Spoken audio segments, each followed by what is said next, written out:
अस्सलाम वालेकुम दोस्तों, कैसे हो? मुझे उम्मीद है कि आप सुबह से होगी। न्यू अपडेट के साथ मैं आपके सामने फिर हाजिर हो चुके हैं। कुवैत में रहते हैं, कुवैत की खबरों से हमेशा के लिए अपडेट रहना चाहते हैं। वीडियो को देखें, काफ़ी ज़्यादा इंपॉर्टेंट जानकारी आपको मिलने वाली है। चैनल को पहली बार देख रहे हैं, सब्सक्राइब करें और साथ ही साथ बेल आइकन ज़रूर प्रेस कर दें। आने वाले वक्त में इसी तरीके से इन्फॉर्मेशन आपको मिलती रहे, आप हमेशा हमारे साथ में जुड़े रहें। सबसे पहले हम बात कर लेते हैं, यहाँ पे स्वीडन के हवाले से एक बड़ी खबर आ रही है।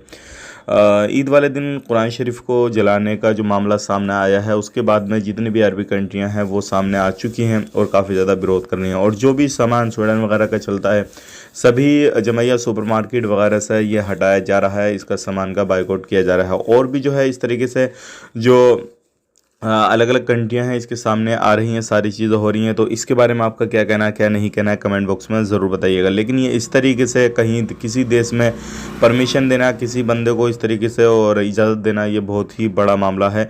और इसके बारे में आपका क्या कहना है, ज़रूर हमें कमेंट में बताइएगा। अभी एक मामला और सामने आया, फरवनिया के अंदर जो है सिटी से काफ़ी दूर है, एक बंदे के ऊपर बिजली गिरने से जो था उसकी मौत हुई। और उसके बाद में जो था तुरंत एम्बुलेंस को बुलाया गया और जैसे ही एम्बुलेंस आई तो उस टाइम तक उस बंदे की मौत हो चुकी थी। तो अगर आप भी इस तरीके से कहीं पर कामकाज कर रहे हैं, कुछ भी कर रहे हैं, ध्यान रखें। दूसरी खबर की तरफ बढ़ते हैं। दूसरी खबर आ रही है, लगभग कुछ लोगों को गिरफ्तार किया गया है जो कि रेसिडेंसी वगैरह का उल्लंघन कर रहे थे। अगर आप भी इस तरीके से कहीं पर रहते हैं, कुछ भी करते हैं, ध्यान रखें, सावधानी बरतें। वीडियो अच्छा लगा लाइक करें, शेयर करें। आप अपना ख्याल रखें, अपनी फैमिली लोग ख्याल रखें। Take care.